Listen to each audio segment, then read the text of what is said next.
Shalom again, everyone. Ariel Tzadok here from the KosherTorah School, found online at www.KosherTorah.com, bringing to you today's daily lesson in the Sefer Yetzirah.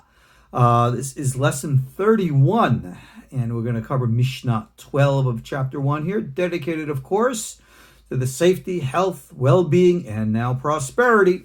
Everybody affected under our present circumstances around the world. Blessings to you, strength to us all, power. We take the energy that we've been talking about, materialize it, translate it, project it out. Let's make a difference in the world, guys. We can really do this. It's not beyond us. With that, let's go into Mishnah number 12.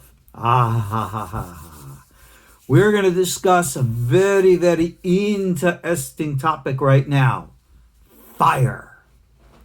Fire, like the old song says, it loves to burn. But we're not talking about physical fire here. We're talking about elemental fire, energetic fire. Our Mishnah is now up to number 4. Remember, we're counting down the numbers. Remember, we're describing the Sephirot from their experienced potential to now we're going to translate that, not yet into form of the letters, and that comes from chapter 2 onward, but from the transitional place from their upper potential to the materialization into form. You see, in later Kabbalah, Rabbi Chaim Vital really described this very, very well in what he called Sephirotic partsufim. A partsuf is a mask, it's a face. And you read about this in Zoharic literature, certainly all the Kitvei Ari.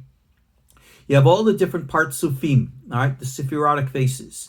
In Keter, you have the face called Atik Yomin and Arich, Anpin, the Ancient of Days, the long face.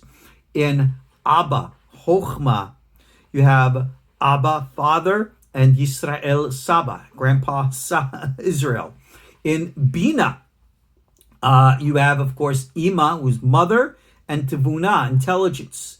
And then we go down to Ze'er Anpin, who is the small face, who is given the names of Israel and Jacob. And then, of course, Malchut has the two names of Leah and Rachel. Now, these are all symbols. They're not real. They're not actual. They're not tangible. Remember what we said about Sephirot? They're a belima. Well, what are partsufim?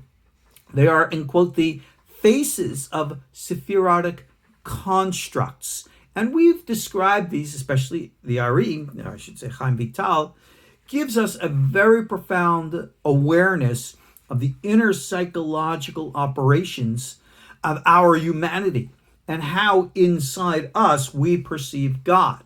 That is his entire system. It's a great system. But that which we understand as the Kitvei Ari is mostly a psychological system. And a lot of the modern people picked up on this and understand that's the right way to understand Kitvei Ari. Little pause here just to remind you, we're not learning Kitvei Ari here. Yeah, I'm giving you Rabbi Chaim's commentary to the Sefer Yetzirah, but Rabbi Chaim didn't write the Sefer Yetzirah. Sefer Yetzirah predated Rabbi Chaim Vital at least by 1,000 years. This is written in a completely different mentality, and it's talking about completely different things. So when we're talking here about fire, and before this we were talking water, and before that we were talking spirit. Granted, we can talk within the context of the ancient elementals. The Greek and Roman philosophers and scientists most certainly spoke about them like that. And even Chaim Vital and later Kabbalists borrowing from those sources. Yeah, from the Greek and Roman sources. They adopted and brought it right into Judaism. You'll find this in Chaim Vital in his Etz Chaim, where he's quoting from Moshe Cordovero's Pardes Rimonim. This is very common. Why? Science is science, in all due respect. And we have great discussions about this in the Talmud and other rabbinic things. So this is not contradictory as some of the more extremist elements today want to make things. But now, 4. 1, 2, 3, 4. We're counting down. But you'll notice, obviously, we're talking about the Sephirot, right? 10 Sephirot, Esses Sephirot Belima. And here we are talking, counting down. But notice something.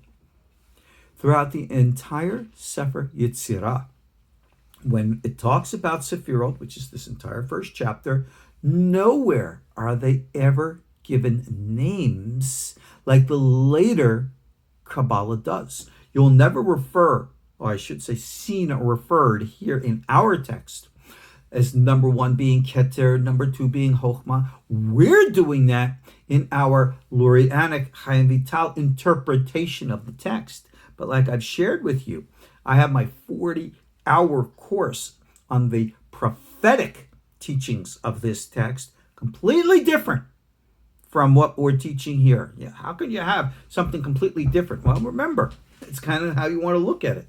You look at it in different ways. So that's for those people who want that prophetic course, 40-hour course. Again, you'll email me, arielsadok@gmail.com. Say, hey, Rabbi, I'm interested in that course you mentioned in the class. I'll send you the information about it. Some people have said that's the best I've ever done. Okay, what could I say? It was a long time ago. Hope I could do better. But okay, let's talk about fire. What are we talking about? Well, if you remember, when we're talking about ruach, we're not just talking about, oh, by the way, the word ruach in Hebrew has 2 meanings. It's translated as both spirit as well as wind. That's a ruach, ruchot. If you're on a windy day, you have strong ruchot. But then if you feel the power and the presence of the spirits, you have equally strong ruchot. A tornado is a ruach. Yeah, it is. What can I say? But okay, let's get real. Mayim. What is water? Okay, we're not talking about H2O. Remember we went into that before. And now we're talking about fire. We're not talking about actual burning fire either. When we're talking about the primordial elements, as the ancients understood them, and this book of ours, Sefer Yetzirah, is one of those ancient books. Remember, when the time this book was written, for the majority of scholarly opinions, and I think it's historically valid to say, when this book was written, the Roman Empire was still out there. It was still the predominant Western civilization. As such, all right, even if it was, it was there, the influence, obviously, of the culture was predominant at that time, when this book was written. So those concepts and ideas are here. Now, for those of you who are asking, what does this have to do with anything? Well, remember, in modern alternate medicine, which probably today with the virus stuff going around is of keen interest, whether you're looking at Oriental medicine, in spite of whatever controversy going on with China today, ancient Chinese medicine is still one of the best medical systems in the world that's ever been created up until modern times. Ayurvedic system coming out of India. They're all, these ancient systems, dealing with the elementals. They understood the power underlying a physical form. So we're dealing here with the, if you will, Sephirotic energies, which in this world will give rise to the 4 forms of matter symbolized as fire, air, water, earth. You notice the order? It's not the same as we have here. Here we begin with air or spirit, and then we go to water, and then fire, and then eventually earth. That's not the order as we see it here. Why? Doesn't matter, because we're dealing with symbolisms, not actualities. Spirit, as we've already said, the inner essence. Water is the symbol of a fluid movement which congeals spirit. If you want to look into the natural world, you all recognize how you have moisture in air. I mean, isn't that where rain comes from? Okay, so we understand the concept. But now we're dealing with fire. Fire comes forth from water. How does that happen? Well, if you're trying to look in the physical world for an example, I can play around with that, but that's not the point. We're not talking physical. This is symbolic. And water is the fluidity movement, which we called originally the right column, that fluid chesed type of movement. Left column, which is rigidity, and if you will, thesis, antithesis, that's symbolized as fire. Because bottom line, watch my hands as an example. I move my hand out, right? As it moves out, what will eventually, I only got a certain level of my arm. The arm that goes out has to come back. Now my arm can go back and forth in a nice slow movement, kind of like flowing like water, or I can flick it. That's the movement of fire. Consider the movement of fast versus slow. Consider it flexible as opposed to rigid. Fire is the symbol of the element of the opposite of the fluidity. It's the rigidity. It's the antithesis. It's the movement and counter movement which solidifies into form. Now, for those of you who know Hebrew, you'll know this, but for those of you who don't, take a look. The word for water is mayim, mem, yud, mem, mayim, okay? The word for esh is fire. I should say the word esh is fire. Aleph, shin, with emphasis on the letter shin. Shin is like the crackling of fire. If I take the shin of esh, fire, and I add it to the mayim, water, I get shamayim. Shamayim is the Hebrew word for heaven. Heaven, that's that other higher parallel realm that we've been talking about all this time, is a combination of the elements of fire and water. Now you can say, well, in the physical world, that doesn't make any sense. Yeah, well, we're not talking about the physical world here. In our 3D world, remember we talked about our ground, walls, making our little box. Perfect time to use the phrase, think outside the box. But how do you think outside the box if you can't possibly conceive of it? Now you're understanding balima and what we're dealing with here. So how do I do this? How do I understand this fire from water, this movement from flexibility to rigidity, from right to left? What do I do? I want to be real. Chakak, the chatzav. Hakika, the chatziva. These are two words you're going to find in the Sefer Yetzirah over and over and over again. This is actually part of that prophetic meditation course I teach. Hakika means an engraving, and a chatziva means like a carving. This is how we focus energy. Power of the mind, the power of emotion, everything. We have to take everything and crystallize it into a form. All right? Hakika and chatziva is almost like this water and fire movement. We're all familiar with nature. For example, water drips on a rock long enough, it'll eventually wear holes through the rocks. Geologists know this. You see some of the most wonderful natural formations which have been naturally carved. Hakika, water on the stone. That is the process of this hakika. But chatziva is the ish, the fire. It's moving away the stuff to get it out of the way. Like I've given that example that sculptors will often use. You see this big block of granite, and out of that come these amazing works of art that you just sit there in awe that actually a human being is able to do this with his hands from the mind without any kind of computer construct. I mean, did you ever see like Michelangelo's work? Whether it's David or Moses and all the rest, we get the anti-Semitic stuff to it, right? This is profound. This is really cool stuff. All right, even the ancient stuff that they had. All right, that's a great, artistic accomplishment. This is done with chatzivah, because these individuals who have done this work, I've heard it said, I've never actually seen it, but I've heard it said, that they go up to the granite, they look, they gaze into it, and they just move away the parts of the rock to unleash what's already in there. You see, it's the mind which has the preconceived energy, the preconceived image, and they're just getting things away. So you have the hakikah, which is the actual penetration of the thought, and then the chatzivah, the removal of everything that gets in its way. This is a process that we could actually apply meditatively, contemplatively, as we experience or seek to experience the greater world around us.